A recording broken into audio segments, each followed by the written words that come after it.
नरेंद्र मोदी कायर है, नया जनरल डायर है, गली गली में शोर है, मोदी शाह चोर है, गली गली में शोर है, मोदी शाह चोर है।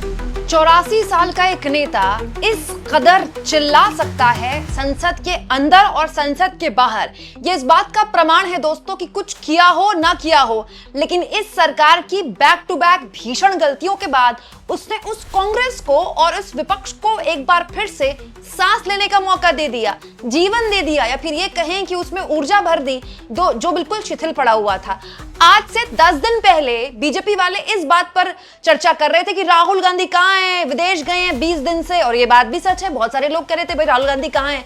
और अब पिछले 2-3 दिन से back to back Rahul Gandhi ने कभी सड़क पर धरना देकर पीएम मोदी के आवास के बाहर बैठकर, कभी संसद के अंदर प्रदर्शन करके, और संसद के बाहर एक बार फिर से सड़क पर उतरकर न केवल मोर्चाबंदी कर रखी है, बल्कि संसद के अंदर तो खड़गे साहब ने गजब की वाइब सेट कर रखी है। ये जो वाइब सेट है ना, ये शब्द एक्चुअली जेनजीज का ही है, और पूरे देश में इस वक्त जेनजीज नहीं जो प्रोटेस्ट किया हुआ है, इसीलिए ये शब्द मैं बोल रही हूँ। 84 साल के खड़गे, जरा जोश देखिए दोस्तों, 84 साल के खड़गे कैसे संसद भवन में मोदी शाह चोर हैं के नारे लगा रहे हैं, गली गली में शोर है, मोदी शाह चोर है। We want justice! We want justice! We want justice! Modi गली गली में शोर है, मोदी शाह चोर है, गली गली में शोर है, मोदी शाह चोर है, गली गली में शोर है, मोदी शाह चोर है।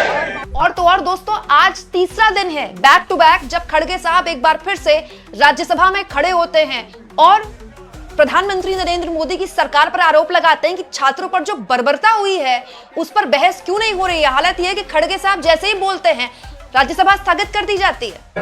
Sir, thank you very much sir. आपने हम सभापति जी 20 जुलाई सोमवार को छात्रों के खिलाफ जिस तरह लाठीचार्ज उससे मेरा मन दुखा। दोस्तों, ये कोई पहली बार नहीं, खड़गे साहब लगातार राज्यसभा में ये मुद्दा उठा रहे हैं। कभी उनकी उपराष्ट्रपति से बहस हो जाती है, या फिर जैसे ही वो ये बात बोलते हैं उपराष्ट्रपति संसद को स्थगित कर देते हैं, मतलब राज्यसभा को स्थगित कर देते हैं। देखिए कल भी यही हुआ था। देखिए जो आज प्राइम मिनिस्टर का बयान हुआ है, ये इन्वेस्टिगेटिव बयान है ये, और दूसरा जो है पहले एजुकेशन मिनिस्टर का इस्तीफा होना चाहिए। चर्चा करने के लिए थे, चर्चा से इनफैक्ट जिस दिन प्रदर्शन हुआ था दोस्तों, उसके बाद भी खड़गे साहब ने सबसे पहले संसद में मुद्दा उठाया था कि ये आप कर क्या रहे हैं, संसद में इस पर बहस क्यों नहीं होनी चाहिए। Sir, I am thankful to you.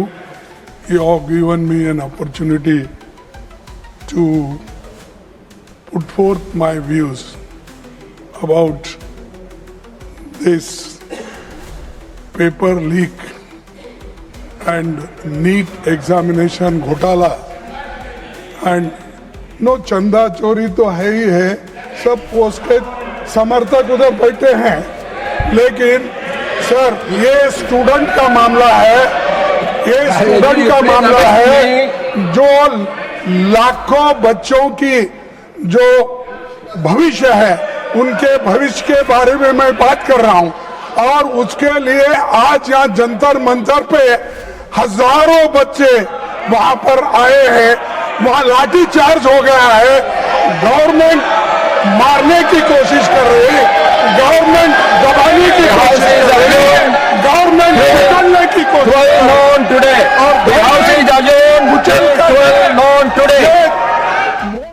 तीनों बार आपने देखा संसद के अंदर खड़गे साहब ने जैसे ही ये मुद्दा उठाया वैसे ही उपराष्ट्रपति उठकर चले गए, या फिर उन्होंने कार्रवाई को स्थगित कर दिया। दिलचस्प ये है दोस्तों कि इन तीनों मामलों में खड़गे साहब का एग्रेशन देखने लायक था। कौन कहेगा कि ये 84 साल के एक बुजुर्ग हैं। और दोस्तों ये एग्रेशन जो है ना इस वक्त पूरे कांग्रेस में छाया हुआ है। आप देखिए प्रियंका गांधी किस तरह के नारे लगा रही हैं। कल जब राहुल गांधी जाना चाहते थे इंडिया गठबंधन के नेताओं को लेकर इंडिया गेट, तो उनको रोक दिया गया, फिर वो स्मृति स्थल गए सब। तो प्रियंका गांधी बस में किस तरह के नारे लगा रही थी, नरेंद्र मोदी कायर है, नया जनरल डायर है। नरेंद्र मोदी कायर है, कायर है, कायर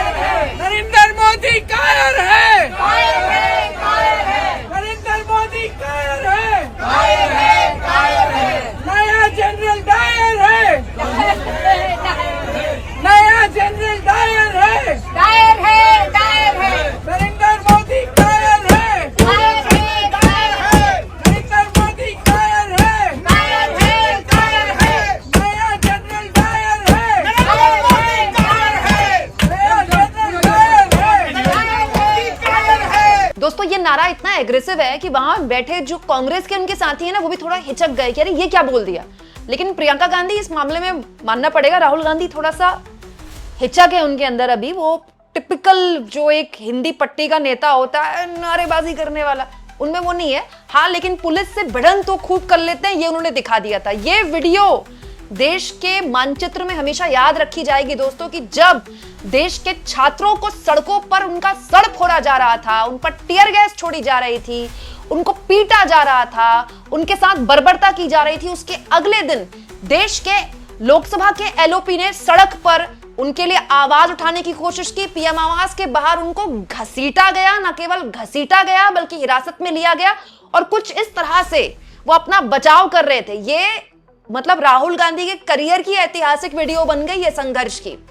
और तो और ये फोटो भी, मुझे लगता है इस फोटो के जरिए तो 2029 का पोस्टर दे दिया नरेंद्र मोदी ने राहुल गांधी को, जो यहां चोट लगी ना पूरे हाथापाई में पुलिस के साथ। इनफैक्ट यहां पर तो राहुल गांधी ने ये भी बोला था अगले दिन की प्रेस कॉन्फ्रेंस में कि वो पुलिस वाले भी मेरे कान में बोल रहे थे कि ये इस सरकार को हटाइए आप। सही है कि पुलिस वाले थोड़ा मतलब मुझे घसीट के ले गए, बट कान में वो कान में कह रहे थे कि इस सरकार को हटाइए। एक्चुअली मैं राजस्थान का हूं, इनको हटाइए। हम सिर्फ वर्दी पहने हैं। दूसरा कह रहा है मैं हरियाणा का हूं, इनको हटाइए।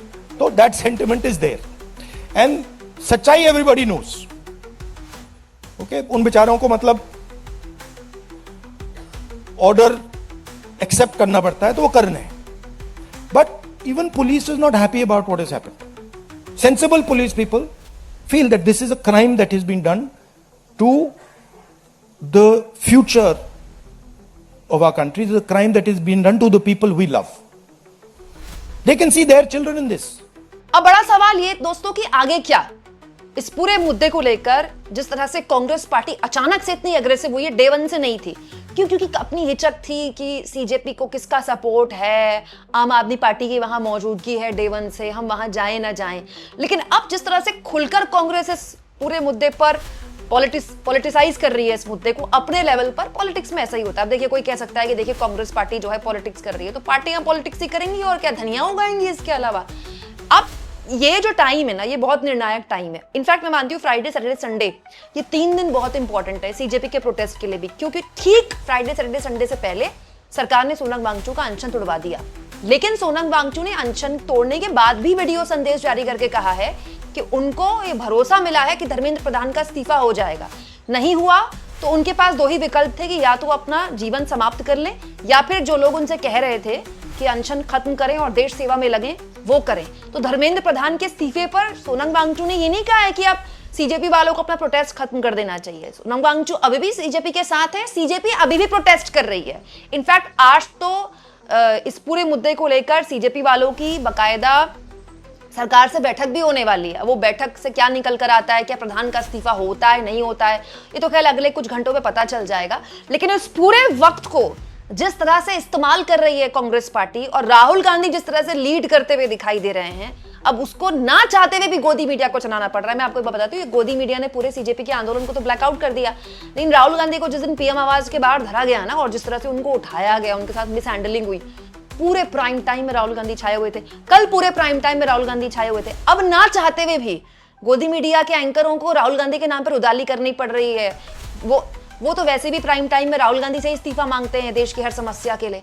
अब वो राहुल गांधी पॉलिटिसाइज कर रहे हैं इस मामले को लेकर, इस मुद्दे पर ही कम से कम उनको दिखा रहे हैं। जबकि दोस्तों ये न्यूज चैनल के मालिक भी जानते हैं, ये सरकार भी जानती है कि ये जो आंदोलन है अब राहुल गांधी या अभिजीत दीपके से बहुत आगे निकल चुका है। जंतर मंतर में जो भीड़ है वो अब किसी नेता के आगे पीछे वाली भीड़ रह नहीं गई। नहीं तो सोनम वांगचुक का अनशन खत्म होता तो भीड़ कम हो जानी चाहिए थी, कोई भीड़ कम नहीं हुई है।